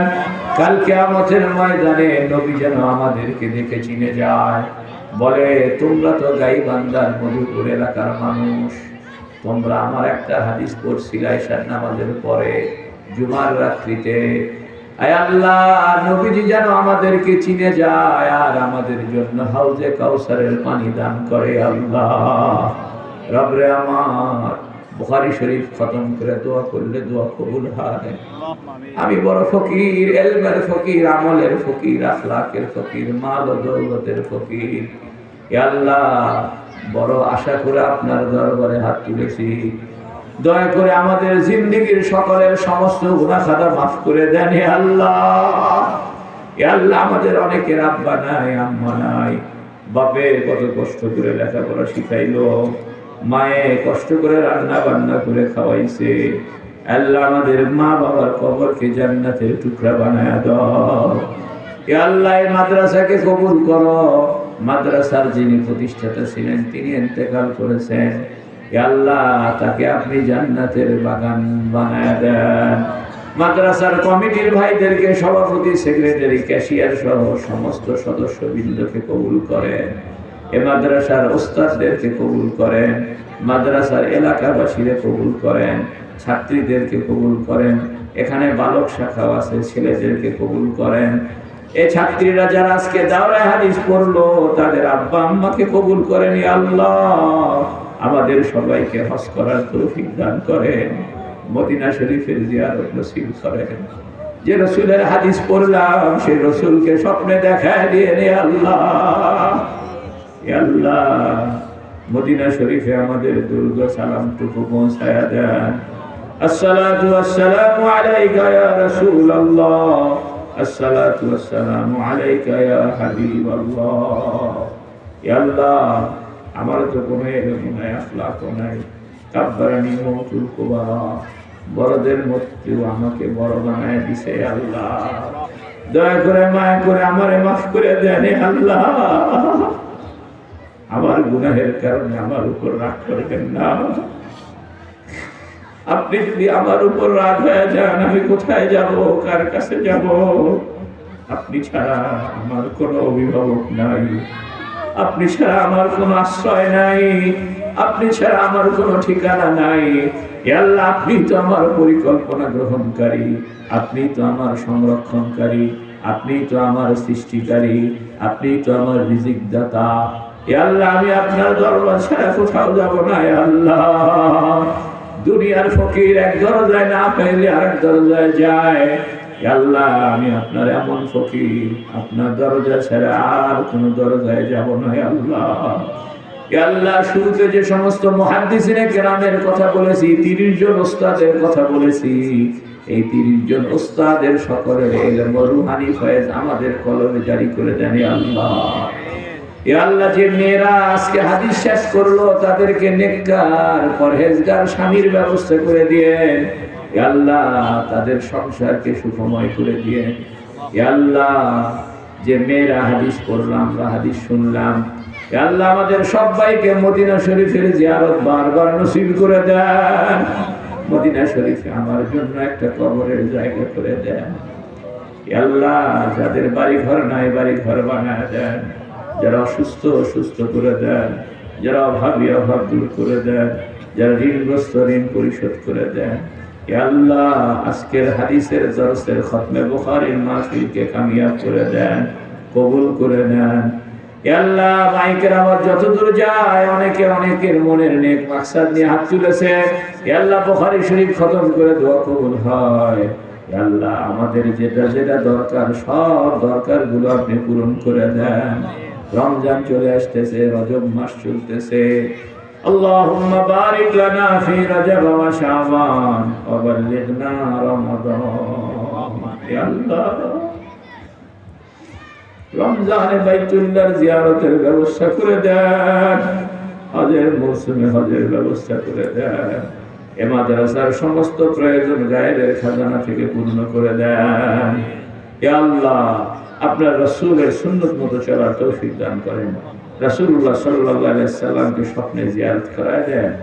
হে আল্লাহ কিয়ামতের দিন নবীর হাউজে কাউসারের পানি পান করায় দিয়েন, নবীর কাছাকাছি রাখিয়ে আল্লাহ কিয়ামতের দিন কোটি কোটি মানুষের মধ্যে শিকল দিয়ে বাড়িতে জাহান্নামে ধাক্কা দিয়ে ফেলায় দিয়ে নাই আল্লাহ। আল্লাহ আপনি যদি বেইজ্জত করেন, মানুষের বলবে তুমি না দুনিয়াতে বুখারী শরীফ পড়াইতে, তোমার এই অবস্থা। আমাদেরকে বেইজ্জত করিয়েন নাই আল্লাহ। আল্লাহ যারা যারা আজকে হাদিসের অনুষ্ঠানে ছিল, কাউকে বেইজ্জত করিয়েন নাই আল্লাহ। আপনার রাসূলের হাদিসের উসিলায় আমাদেরকে মাফ করে দেন আল্লাহ। আপনার রাসূলের উসিলায় আমাদেরকে মাফ করে দেন আল্লাহ। আপনার রাসূলকে আপনি ভালোবাসেন, আমিও আপনার রাসূলকে ভালোবাসি, আপনাকে ভালোবাসি আল্লাহ। তবে ভালোবাসা করার দ্বারা যে কাজ করতে হয় সে কাজ আমি করিনি আল্লাহ। আমার ভালোবাসা শুধু মুখে মুখে থেকে গেছে, অন্তরে ভালোবাসা ঢুকায় দেন আল্লাহ। রাসূলের আশিক বানায় দেন,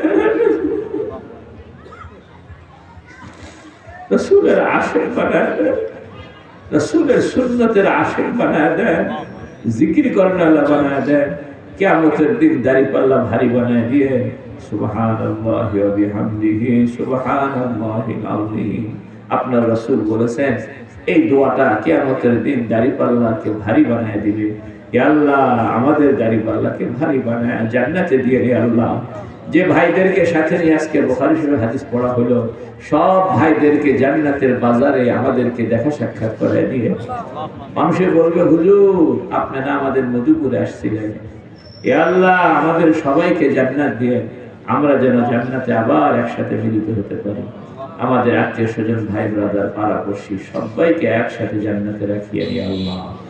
সাল্লাল্লাহু তাআলা আলা খায়রি খালকিহি সাইয়্যিদিনা মুহাম্মদ ওয়া আলা আলিহি ওয়া সাহবিহি আজমাইন বিরহমাতিকা ইয়া আরহামার রাহিমিন। আসসালামু আলাইকুম ওয়া রাহমাতুল্লাহ।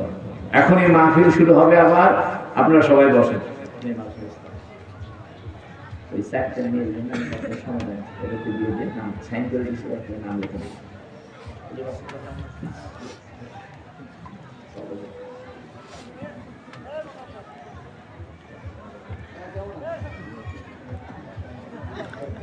Thank you.